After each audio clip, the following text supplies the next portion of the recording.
Bryan, before we get on to the team announcement for Fiji, what are your reflections from the performance against Wales?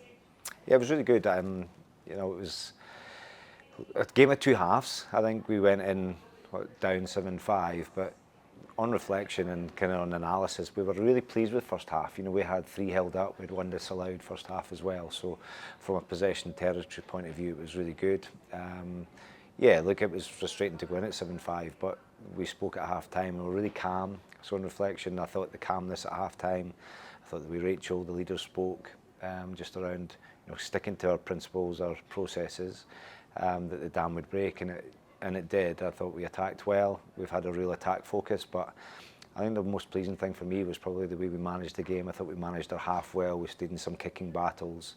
We built pressure, and then that pressure told in the end. So look, it's always really pleasing to score 6 tries in the game, but the most important thing for us was to see transfer from the training block that we'd had prior to the Wales game, and took it in the game as well. So that was the most pleasing part. Another big week of training. Have you had to change much up as you prepare for this Fiji test? Oh, listen, you always change little things depending on the opposition you play. So we've looked at Fiji. Wales, we looked at ourselves. We really prepared a lot around ourselves because we'd had a pre-season block and then into it. So Fiji we have looked at because it is a new team. We know Wales fairly well. We don't know Fiji at all. So we've looked at that a little bit. So there has been a little bit more previewing of Fiji, and because of that we've changed a few things as well, and off the back of that we've obviously changed the team as well. So it's an exciting week for us. It's a first for everybody, but it's a real opportunity for us to continue the good stuff that we did against Wales, fix some of the things that we weren't overly pleased with against Wales, and take it into this weekend.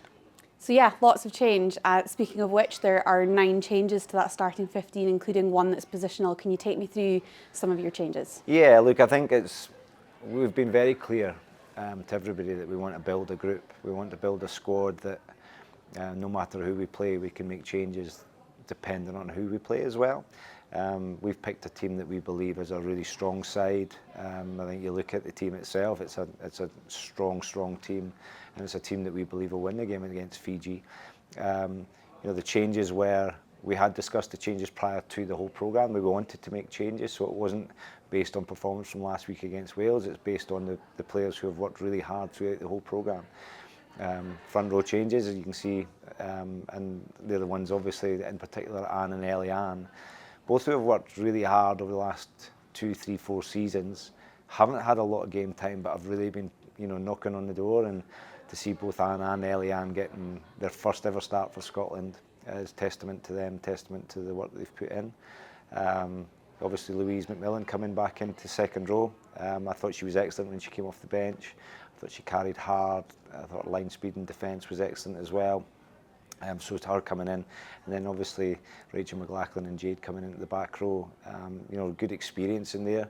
Alex Stewart, she looks experienced already with only 6 caps, but to have Rachel and Jade coming back into that along with Captain Rachel Malcolm, those were the changes in the forwards. It's great to see Katie Matheson come back. She had that neck injury against Ireland. She's worked really hard on her rehab. She's worked really hard on behind the scenes, and she's probably the most diligent player that we've got in the group. Her behaviours are excellent, and she's worked really hard and to get there. Meryl moving to 10. Again, I spoke about our kicking game against Wales last week, and I thought Meryl and Nelly were excellent at how they interchanged at 10 and 12. So Meryl was in at first receiver a few times last week. She stepped in at 10. She kicked well. So that little change in there, and then seeing Lisa Thompson coming back after her Olympic journey with GB. She's had 2 Olympic games. She's got so much experience, and so to bring that midfield of Meryl, Tomo, and Emma, it's exciting. And then obviously finally to have Rona Lloyd back. Rona's an experienced player who's got pace to burn. I think we saw last week how Fran McGee and Corrine and Chloe really linked up really well, and to bring Rona into that as well, it just shows the strength that we have. So it's really nice to sit with making 9 changes. Obviously 8 personnel and one kind of positional change, but it just shows the strength of the group. And again, another really strong bench, the likes of Lisa Coburn, who's versatile across that front row, back in, and of course our 2 debutantes from last weekend.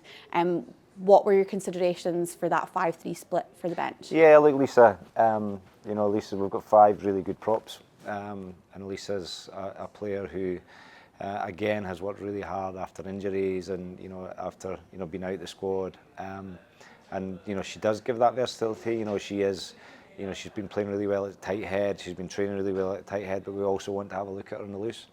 You know, we've got Anne, we've got Lisa, and you've got Leah Bartlett. So, you know, you've got 3 really good loose heads, but also Lisa is that versatile, you know, option as a tight head. But she's also pushing to start as well. I thought the 2 youngsters last week were brilliant coming off the bench. I thought, you know, Leah Bredner-Holden, I thought she sped the game up. I thought she looked sharp. She played with a smile on her face, and Lucia as well, you know, coming on, and, you know, you watched her at the end, you know, she ran a line to try and get on ball, recycled herself and made a try-scoring pass at the end as well. And, you know, it was really good just to see the reward that they had because of the way they've worked through, you know, the whole pre-season. But, you know, for them as well, you know, I thought they both played really well, but, you know, they're young. We've also got to protect them. We've also got to, you know, it's part of their development to be involved in match day squads, and, you know, they're still learning, they're still developing, and it's just so exciting that we've got, you know, 9 changes, but, you know, youngsters having had their debut last week as well. So, you know, we're in a good spot.